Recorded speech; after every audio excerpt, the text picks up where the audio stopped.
ഇനി മുന്നോട്ടൊരു ജീവിതമില്ല, നാളെ ഞാൻ മരിക്കും എന്ന് ഉറപ്പായ നിമിഷം. ദൈവത്തിൻ്റെ കരങ്ങൾ എന്ന പോലെ ചിലർ വന്ന് വീണ്ടും ജീവിതമുണ്ടെന്ന് തെളിയിച്ചു തന്ന നിമിഷം. ഇനി ഞാൻ ജീവിക്കുകയാണ് നിങ്ങളിൽ ഒരാളായി.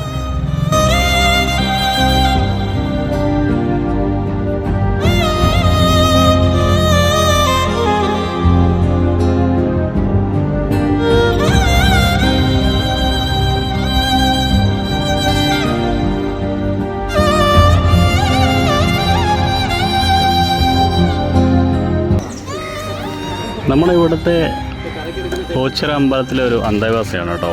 ഇദ്ദേഹത്തിന് ശരിക്കും പറഞ്ഞാൽ നടക്കാനും ഇരിക്കാനും മറ്റ് ആരോഗ്യ പ്രശ്നങ്ങൾ ഒരുപാടുണ്ട്. അപ്പോൾ ഇവിടെയാണ് കുറേ കാലമായിട്ടുണ്ടായിരുന്നത്. അങ്ങനെ ഇദ്ദേഹത്തിന് എന്ത് ചെയ്തു, നമ്മുടെ അബ്ബാസ് സാറ് ഏറ്റെടുത്ത് ഇതിനെ ഒരു വൃദ്ധസദനത്തിൽ കൊണ്ടാക്കാൻ പോകാം കേട്ടോ. ഇവർക്ക് വേണ്ടുന്ന സമയം ഭക്ഷണം, മരുന്ന്, ഇത്ര കാര്യങ്ങൾ വേണ്ടെന്നുള്ളൂ. അപ്പോൾ ഇവിടെ നിന്ന് കുളിപ്പിച്ചിട്ട് ഒന്ന് ഫ്രഷായിട്ട് ഇപ്പോൾ ആംബുലൻസ് വരും, അതിനകത്ത് കൊണ്ടുപോകാനുള്ള പരിപാടിയാണ്. അപ്പോൾ എന്തായാലും ഇവർ ഇതേപോലെ ഒരുപാട് വർഷങ്ങളായിട്ട് 24 വർഷമായിട്ട് ഒരുപാട് കാര്യങ്ങൾ ഇതേപോലെ ചെയ്യുന്നുണ്ട് കേട്ടോ. ഇതേപോലെ ഏറ്റവും അർഹരായുള്ള ആൾക്കാരെ കണ്ടുപിടിച്ചിട്ട് അവർക്ക് എന്താ പറയുക, ഇതേപോലെയുള്ള നല്ല കാര്യങ്ങൾ ചെയ്തു കൊടുക്കുക, കുളിപ്പിക്കുക, അവരുടെ ഡ്രസ്സും കാര്യങ്ങളൊക്കെ ചേഞ്ച് ചെയ്തിട്ട് അവരെവിടെയാണോ സേഫായിട്ട് എത്തിക്കേണ്ടത് ആ സ്ഥലങ്ങളിലേക്ക് എത്തിക്കുക. ഇപ്പോൾ കുളിപ്പിക്കാൻ വേണ്ടി പോണത് ഈ ചേട്ടനാണ് കേട്ടോ. ചെയ്തോളൂ.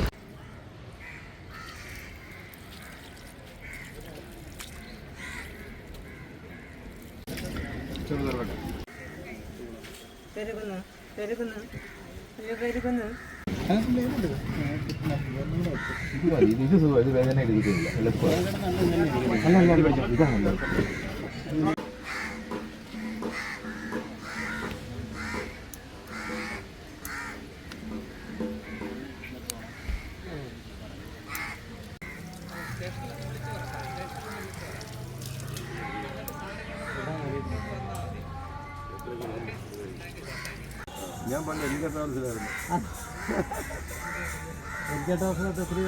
കണ്ടക്ടർ 85 മുതൽ 84 മുതൽ 90 വരെ.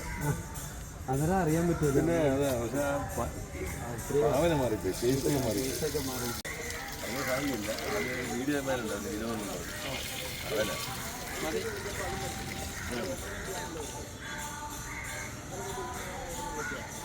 ഞങ്ങളത് കഴിയാം.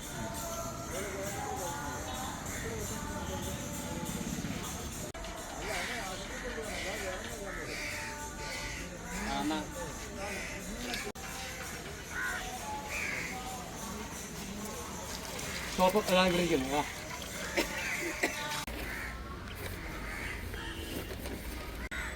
ഹലോ, അയ്യടുത്ത് നമസ്കാരം. അയ്യടുത്ത്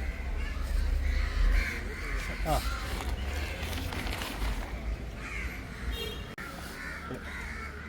ആ ആ ശരി.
കൊല്ലത്തുനിന്ന് വന്നതാ കൊണ്ടിട്ട് കൊടുക്കാം.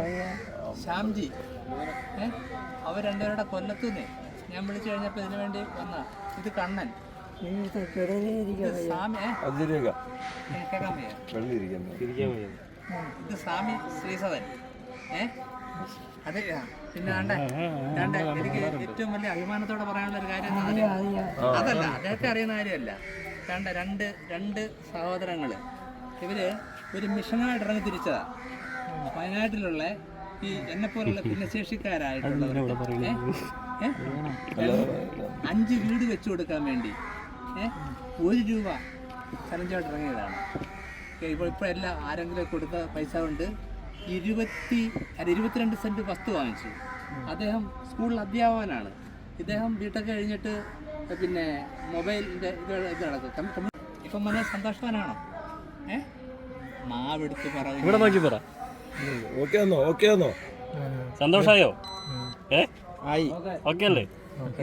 ഇനി മനോജിനെ ഞങ്ങളിപ്പോൾ വിടുന്നത് സ്നേഹധാരയിലേക്കാണ്, ചെങ്ങന്നൂർ സ്നേഹധാരയിലേക്ക്. അവിടെ മനോജിന് വേണ്ട എല്ലാ പരിചരണങ്ങളും കിട്ടും. അതിനുള്ള എല്ലാ അറേഞ്ച്മെൻറ്റും ചെയ്തിട്ടുണ്ട് കേട്ടോ. ഇപ്പം HRS വന്നു കഴിഞ്ഞാൽ ഉടനെ കയറ്റി വിടാം. അല്ല, ക്ഷീണം കാണും. ഇതല്ലേ നന്നായിട്ട് കിടന്നുറങ്ങിക്കോളും കേട്ടോ. എന്നെ തന്നാൽ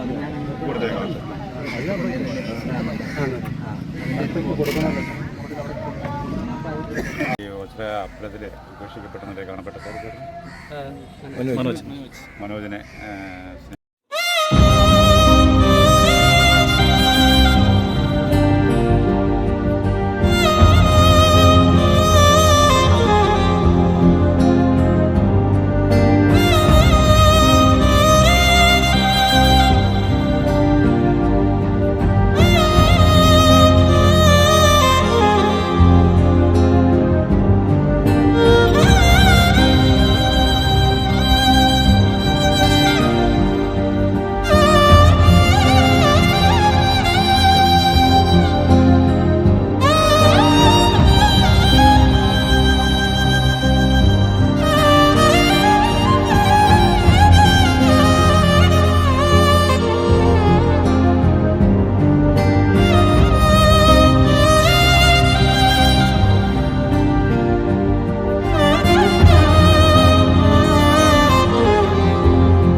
അപ്പോൾ നമ്മളെ മനോജേട്ടനെ ഇത് അവിടെ കൊണ്ടുവന്നാക്കിയിട്ടുണ്ട്. മനോജേട്ടാ ഹാപ്പിയാണ്? മനോജേട്ടാ ഹാപ്പി അല്ലേ? സെറ്റല്ലേ? ഓ എന്താ അത് പോസിറ്റീവ്. അപ്പോൾ ഇവിടെ മുമ്പ് കൊണ്ടുവന്നാക്കിയിട്ടുണ്ട്. ഇവിടെ ഒരുപാട് ആൾക്കാരുണ്ട്.